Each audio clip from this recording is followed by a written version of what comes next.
Hello, everybody, and welcome to Red Wings Daily, presented to you by FanArch. I'm your host, Kirk MckNight, author of The Voices of Hockey. Broadcasters reflect on the fastest game on earth, which is now available in audio format on both Audible and Apple Books. Check it out, folks. 65 broadcasters talking about 35 NHL teams, covering about 60 years of NHL history.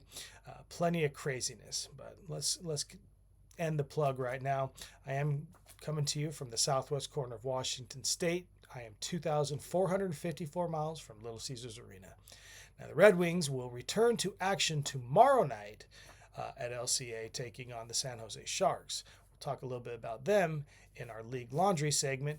But first, I want to talk about the Red Wings before we start talking about some of the other administrative things. Obviously, not a lot of action going on for the Red Wings. They had the night off last night. They have the night off tonight, playing a game tomorrow, have 2 days rest. Obviously, get their wits about them again. Maybe have McClellan working on a couple of things with them, maybe a couple of improvements. Hopefully, getting themselves ready for some more shot opportunities, getting more shots on net. But speaking of Red Wings and speaking of trying to get shots on net, today's spotlight's going to be on Emmett Finney. I call him Fins, rookie. A few weeks ago, I was sitting there and was beside myself at how many points he was scoring, and I was even saying, I was saying that I don't want to sound the Calder Trophy alarm. Well, I certainly won't be doing that right now. He's gone 10 games without scoring a single point. I don't want to be too hard on him right now because he's factoring in great in the team. He's playing in some very powerful lines and important lines for the Red Wings. Being on the second power play and getting that experience with veterans like Kane and JVR on that power play unit with you, alongside another rookie with Axel, you can't undervalue that. So he does have 72 hits. So Fins, great job. And honestly, one of the best things to think about is the fact that he's not really spent a lot of time in the penalty box. He's only had 6 penalty minutes all season. That to me is a huge, huge win. You may not be scoring points, but at least you're not going to be responsible for them scoring points on you if you're not sitting there taking time in the penalty box, creating opportunities to have to replace your divots later in the game. I obviously use that term a lot, replace your divots. Don't get in the box, get your team basically in a difficult situation, then you have to go replace your divot by scoring a point or doing something to set up a goal somewhere or another. Fins has been able to factor in. He's been able to learn among some of the greats out there. We got a lot of great veterans on this team right now, and a lot of in between rooks and veterans as well. So hopefully the scoring will start up again for Fins. Speaking of actual rookies, though, Demidov from Montreal is, he's not running away with the points lead because Seneca is only a few behind him, and so is Schaefer, maybe a couple behind Seneca. But Demidov and Kapanen are 2 of the top 5 rookies in the NHL, and they're both on Montreal. So I said this weeks ago about how, those kinds of factors really will start to show, especially when you get some of those other, draft picks that factor in as well. You have that youth that are really making the points go for you. I think he'd be on pace for about 68. Demidov would be about, on pace for about 68 points if he keeps up at this pace, which is pretty solid for a rookie. Very solid, honestly. And he probably would get the Calder Trophy if he keeps it up. But again, Seneca's right there behind him. And then Fins is all the way down to 10th. So, we'll see if Fins can make his way back up that ladder for rookies. I remember Axel was basically also in the top 10 with him, but he's tapered off a little bit as well. But like I said, I don't want to really be too hard on him. He's been doing great. Like I said, 72 hits. Those kind of things factor in a lot. But most important, just getting that experience and getting that knowledge and basically having something to work with.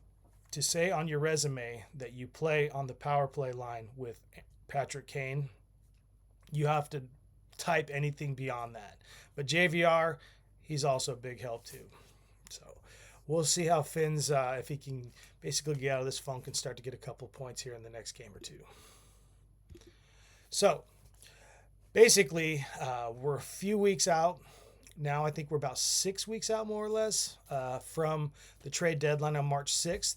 Keep in mind, folks, that there is going to be a freeze on the trade freeze, I guess, easier way of putting it, in early February before the Olympic break. So there's a lot of talk right now about a lot of players, and they're talking about value and everything like that. And I got on The Athletic. Now, for all the faults that I feel The Athletic may have in just being a monopoly as far as sports news goes and sports reports, but man, do they save us having to buy a financial calculator and all that math, because they will just give you all these facts right there on the spot. Speaking of some of these players that are possible trade targets, speaking of their value, also speaking of their cap hit value, on the top of this list is Vancouver's Kiefer Sherwood, whose cap hit would be $1.5 million and his value is $4.9 million. Coming in second on the Athletics chart is Andrew Mangiapane, who plays for the Oilers. His cap hit is $3.6 million. His market value is $2 million. Okay, so I think that doesn't really. I don't know if that bodes well or not. But going farther down the line, let's skip a couple. But before I do, Rasmus Anderson from Calgary, his cap's $4.55 million and his value is $5.8 million. But the two ones I want to talk about the most right now are numbers 5 and 6. That's Artemi Panarin, the Rangers. His $11.6 million cap hit with an $11.9 million value. And finally, this is a player talked about a lot right now as far as a trade target, and that's Alex Tuch from the Sabres with 4.75 cap hit and an $8 million value. Now, he may have a strong value, and I will tell you guys, I followed Tuch back when he was in rookie camp in Vegas. I was there in ground zero right there. I was at the ice sheet that was up in southwest Las Vegas, and I said, my gosh, that guy is gigantic. And then it was so wonderful to be able to watch him play that first year. I witnessed him get a Gordie Howe hat trick in one of the games I went to. That was against Calgary, so he got a goal and assist, and he got in a fight. He is a solid and versatile player.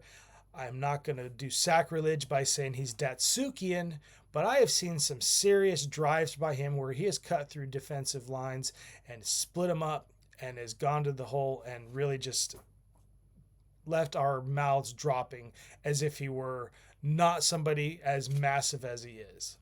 Having said all that, the way that the Bruins are playing right now, if they really try to disrupt what is looking to be their first playoff appearance in almost a decade and a half, if they disrupt that by trading him mid-season, there are going to be possible riots and mutiny of the streets of Buffalo.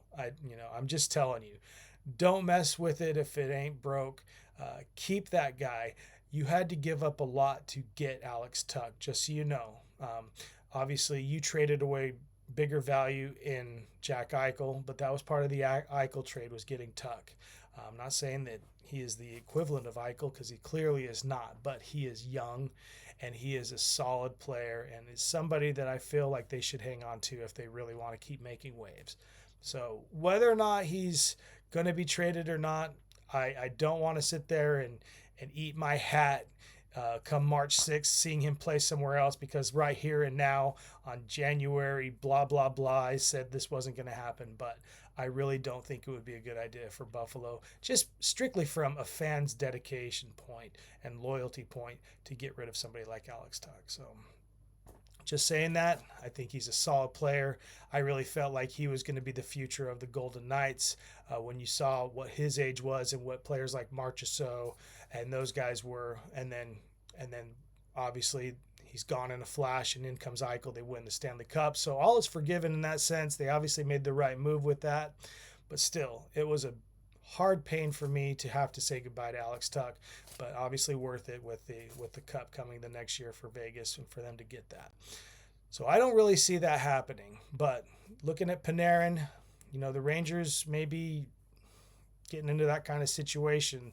The Rangers have been known to do those kinds of things, to jump ship a little bit earlier in the season than a lot of people would have expecting, thinking maybe they might make a push or not. I think the last season or two they did something where it was like they dealt somebody away and everybody's like, what the heck are you talking about? We're sitting at this point right now, possibly in the playoffs. So stranger things have happened.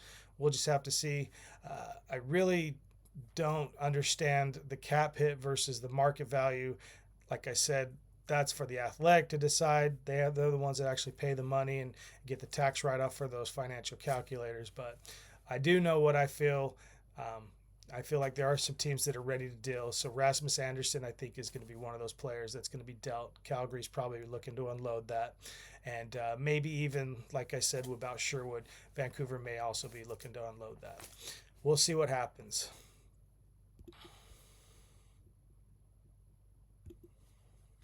So now we're at league laundry, folks. Just talking about a couple of things going on in the NHL.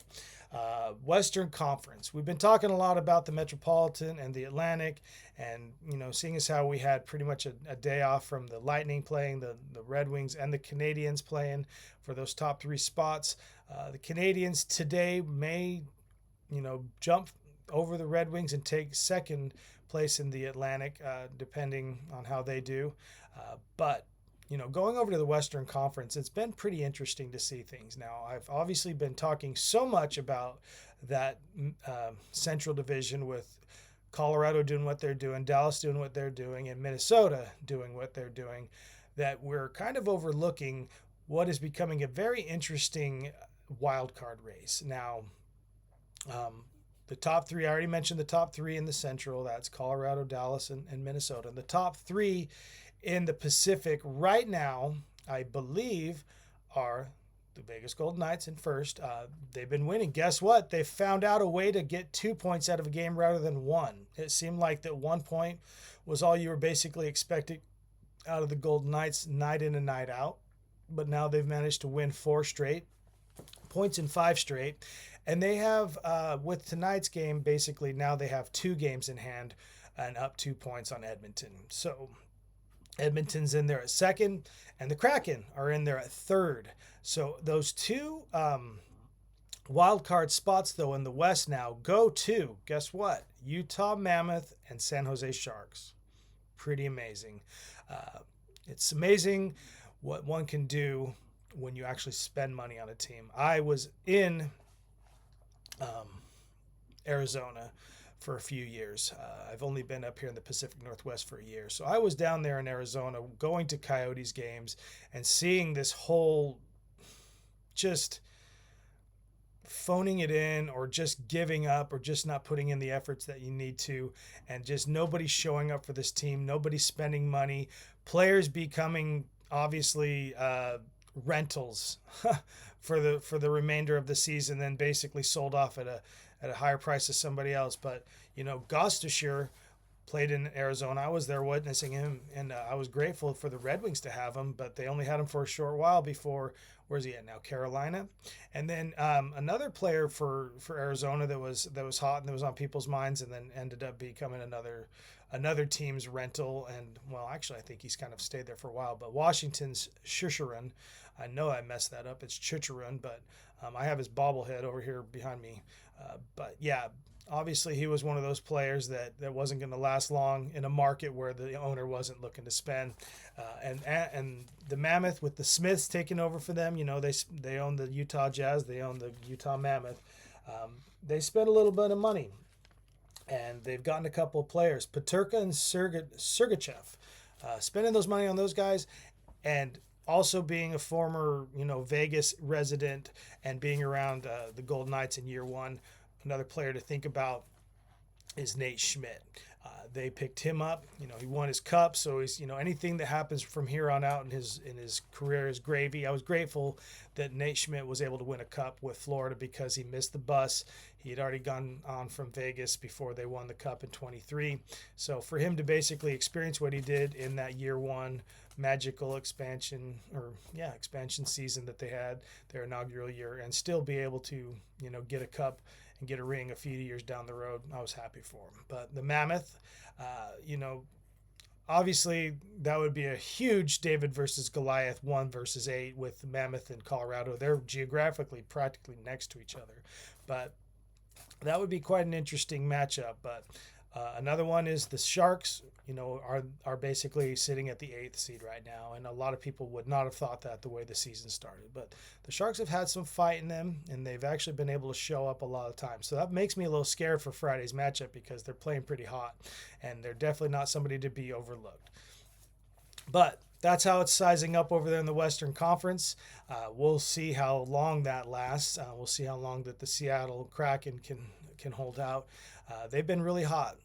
We were able to face them in a time when they were on a losing streak, but now they're really putting games together and getting some wins put together. So I'm glad that they actually have one of those non-wild card spots right now and being in the top 3 in the division. We'll see if that lasts long enough. Well, folks, it is Thursday, so that means it is Throwback Thursday. And today I would like to talk, to end the show, about one of my other favorite moments of the 96-97 season, and that's May 22nd. That's Game 4 of the Western Conference Final. Red Wings are up 2-1 in the series. This is a game that got completely out of hand. 236 penalty minutes. 236 penalty minutes in a conference final game. Amazing. 14 misconduct calls. It might be easier to list the players who didn't get into the penalty box on this one. But one of the big events of the night, Shanahan and Corbett. Shanahan basically taking Corbett to the ice, bloodying him up, probably smacking the back of his head against the ice a little too hard. I mean, they had to help Corbett off the ice.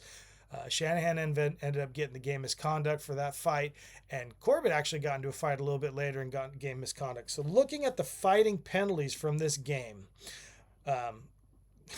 Vladdy Konstantinov got a fighting penalty in this. Adam Foote, future Hall of Famer. Sylvain Lefebvre, he played for the Avalanche. Aaron Ward for the Wings. Brendan Shanahan, another future Hall of Famer for the Wings. Eric Lacroix for the Avalanche. I don't believe he's a Hall of Famer. Martin Lapointe for the Red Wings, getting into it too. And then finally Corbett. So fights all around. And that was not just on the ice. There were fights basically without the fist being thrown, but across the benches. This was that infamous, I guess it would be infamous for Colorado, but famous for us in the sense that, like, you want to look back on this moment and just see how much he got under somebody's skin. But this is the night when Mark Crawford absolutely went bat-ass crazy and just screamed over to Bowman. And obviously the bench coaches were in a huge screaming match as well. It looked like there was going to be fights going. There was people in the stands throwing stuff at the Avalanche players. Remember, this game was at the Joe.